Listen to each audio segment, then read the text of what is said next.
오늘 사연은요, 땀냄새 가득한 헬스장에서 시작된 이야기입니다. 운동으로 만났지만 운동보다 더 뜨거워져 버린 두 사람. 태어난 동네도, 자란 환경도, 통장 잔고도 모든 게 달랐던 남자와 여자. 누군가는 말하죠. 사랑은 계급을 모른다고. 하지만 현실은 늘 그 말에 반박을 하죠. 강남 청담동의 프리미엄 헬스장 한가운데서 시작된 현대판 로미오와 줄리엣 이야기. 지금부터 들려드릴게요. 남자는 강원도 산골에서 태어났다. 어릴 적부터 연예인 닮았다는 말은 많이 들었지만 그게 밥 먹여주진 않았다. 부모님은 농사일로 매번 얼굴 보기가 힘들었고 매일매일 시내에 나가서 친구들과 놀고 들어오고 집에 가면 반겨주는 사람 하나 없는 외톨이였다. 남자는 고등학교 졸업하자마자 서울로 올라와 배달, 카페, 행사 알바, 헬스장 청소까지 안 해본 일이 없었다. 그러다 결국 붙잡은 게 웨이트였다. 그러던 어느 날 헬스장 청소할 때 알게 된 선배의 트레이너의 소개로 청담동 프리미엄 헬스장에 첫 출근을 하게 된다. 문이 열리자 기분 좋게 코를 찌르는 방향제 냄새와 은은한 조명, 퀄리티 높은 바닥, 프리미엄 헬스장에만 있는 고급 머신들.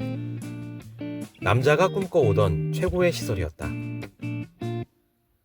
여자는 초등학교부터 대학교까지 모두 강남에서 자라난 강남 출신이다. 외할아버지가 금융업계 큰손으로 아버지는 큰 운수회사와 물류회사를 운영 중인 집안의 막내딸이었다. 여자는 대학교 졸업 후 직업은 없지만 집안에 돈이 많아서 하루를 어떻게 시간을 보낼지 고민할 정도로 삶에 근심이 없었다. 집, 운동, 필라테스, 그리고 강아지와 산책, 점심 식사, 오후에는 헬스장, 저녁에는 친구들과 티타임, 저녁에는 와인 모임. 푸르른 5월의 어느 날이었다. 그리고 습관처럼 들른 헬스장. 그런데 처음 보는 트레이너가 있었다. 솔직히 말하면 잘생겼다라는 생각이 먼저 들게 되는 그런 남자 트레이너. 회원님 안녕하세요. 처음 뵙겠습니다. 스트렝칭부터 해볼게요. 호흡 천천히. 네, 좋아요. 하나 둘 셋. 좋습니다. 이쪽 근육 느껴지시나요? 이번에 이쪽 어떠세요? 자, 천천히 다시 한번. 하나 둘. 1분 휴식하고 다시 할게요. 물 많이 드세요. 여자는 남자 트레이너의 말투도 부담 없고 자연스러운 터치에 괜히 심장이 빨리 뛴다. 그러던 중 여자는 트레이너님 인기 많으실 것 같다며 남자에게 묻는다. 남자는 그렇지 않다며 다들 운동하러 오시는 것뿐이라며 손사래를 친다. 여자는 그의 말이 거짓말인 듯 느껴졌다. 다른 여자 회원들이 그를 보는 눈이 너무 노골적이었으니까. 여자는 주 2회만 오던 헬스장을 이상하게도 매일 가게 됐다. 운동이 좋아서? 아니, 솔직히 말하면 그 사람이 있어서였다. 남자는 매일 오는 여자에게 요즘 자주 뵙는 것 같아 좋다며 밝은 미소로 인사를 건넸고, 여자는 요즘 살이 붙은 것 같아서 그렇다며 괜시리 너스레를 떤다. 여자는 그 한마디에 하루 종일 기분이 좋았다. 한편으론 그냥 너무 사무적인 느낌의 대화라 아무 감정 없이 나에게 하는 말인가 하는 걱정도 있었다. 그가 다른 여자 회원을 가르칠 때면 괜히 눈길이 갔다. 웃는 표정, 가까운 거리, 자연스러운 스킨십. 여자는 내가 뭐라고 그러면서도 속은 타들어갔다. 여자는 괜한 마음에 저 여성 회원분도 PT 받은 지 오래됐냐는 둥, 운동은 잘하냐는 둥, 이런저런 질문을 던져본다. 남자는 자신도 사실 일한 지 얼마 안 돼서 자세한 건 직원들한테 들은 거라고 했다. 그 말에 여자는 왠지 남자가 다른 회원들에게 관심이 없는 것처럼 느꼈는지 왠지 모를 안도의 한숨을 내쉰다.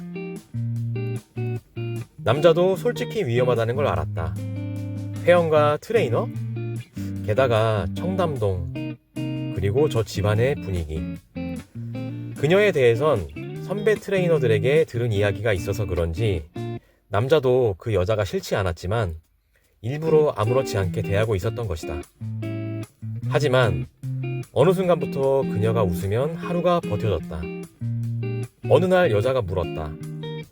트레이너님은 왜 이렇게 열심히 사시느냐고. 남자는 가진 게 몸밖에 없다고 말했다. 여자는 그럼 몸 말고 나머지는 자신이 좋아해도 되냐며 플러팅하기 시작했다. 여자는 그렇게 남자에게 직진했고 남자는 그렇게 그녀와 함께 하기로 했다. 둘은 그렇게 사랑하기로 했고 연인 관계는 점점 더 깊어져만 갔다. 하지만 여자의 부모님은 단호했다. 우리 집안에 헬스 트레이너가 웬 말이냐며 우리가 소개해준 친구들은 어째 하나도 마음에 든다 하지 않고 갑작스럽게 이게 무슨 일이냐며 여자를 나무란다.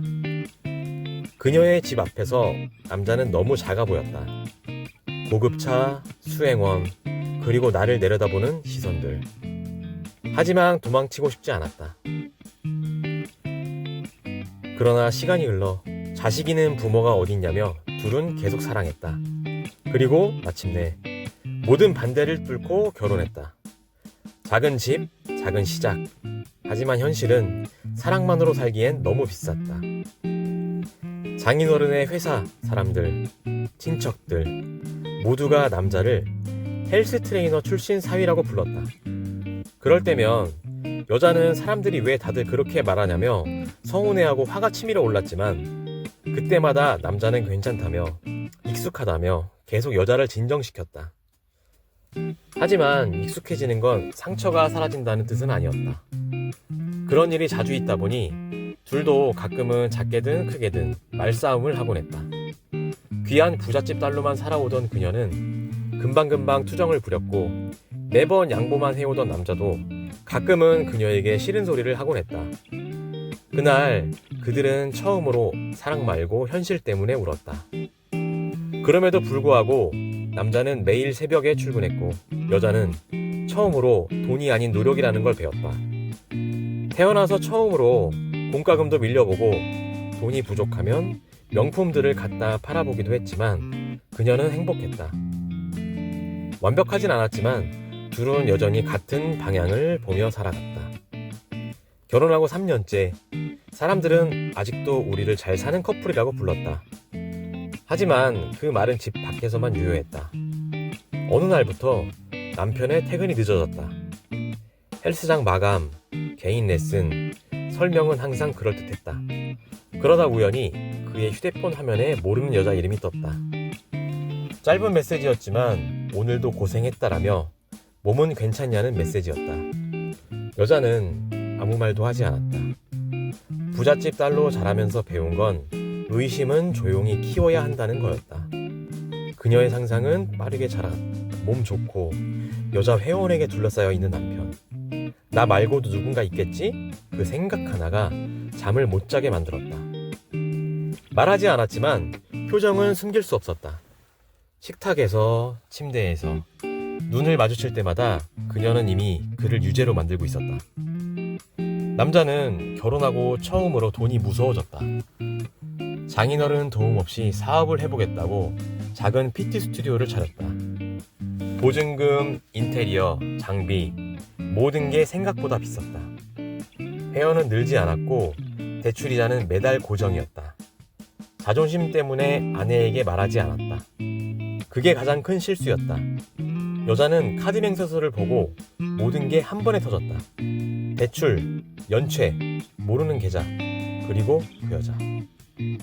메시지의 주인공은 불륜이 아니라 그의 여성 투자자였다. 그 사실이 오히려 더 아팠다. 나를 믿지 않았다는 것, 내 집안이 아니라 다른 누군가에게 손을 벌렸다는 것. 그에 대한 신뢰가 한 번에 무너져 내리는 것 같았다. 남자는 가난한 사위로 보이기 싫었다. 아내의 집안이 아닌 내 힘으로 성공하고 싶었던 것이다.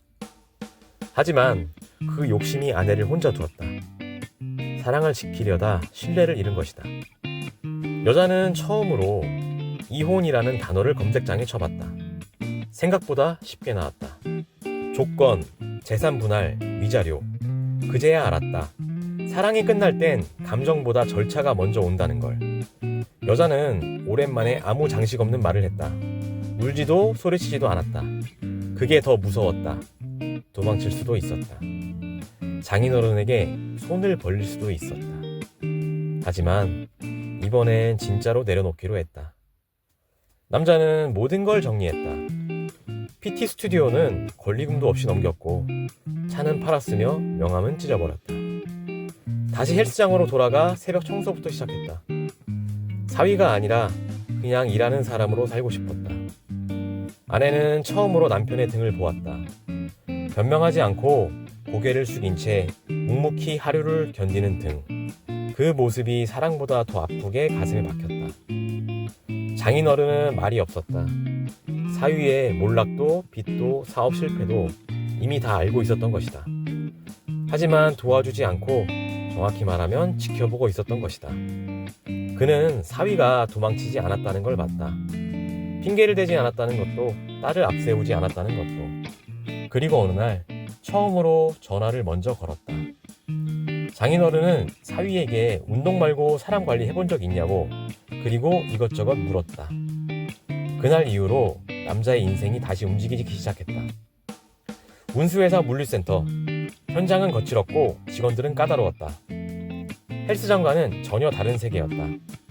하지만 남자는 몸으로 버티는 법을 알고 있었고 사람의 한계를 보는 눈이 있었다. 새벽 출근, 주말 근무. 누구보다 먼저 나와 누구보다 늦게 퇴근했다. 사위라서가 아니라 일을 잘해서 라는 이름이 굴리기 시작했다. 아내는 처음으로 남편의 일터에 도시락을 들고 갔다. 먼지 묻은 작업복, 땀에 젖은 얼굴. 그러나 눈빛만은 흔들리지 않는 그 사람. 그제서야 알았다. 자기가 사랑한 건 잘난 남자가 아니라 버티는 남자였다는 것을. 명품 대신 적금 통장을 만들고 와인 모임 대신 남편 퇴근 시간에 맞춰 밥을 차렸다. 몇 년 뒤 남자는 물류 계열사 하나를 맡게 됐다. 장인어른은 공식 석상에서 이 사람은 나의 사위이자 요즘 제일 믿고 맡기는 사람이라며 그렇게 소개했다. 그 말 한마디에 그동안 삼킨 것들이 조용히 녹아내렸다. 아내는 그의 손을 잡았다. 이번엔 절대 놓지 않고 꼭 그의 손을 붙들었다. 사랑은 계급을 모르지만 현실은 늘 시험을 낸다라는 말이 있죠. 이 이야기가 특별한 이유는 신데렐라 스토리가 아니기 때문이에요. 누군가를 구해준 건 돈도 집안도 아니라 끝까지 도망치지 않은 태도였으니까요. 강남의 헬스장에서 시작된 사랑은 결국 사람을 단단하게 만드는 이야기로 남았습니다. 그리고 그들은 이제야 비슷한 속도로 같은 방향을 보며 살고 있답니다. 오늘 사연은 어떠셨나요? 여러분들의 생각을 댓글로 많이 남겨주세요.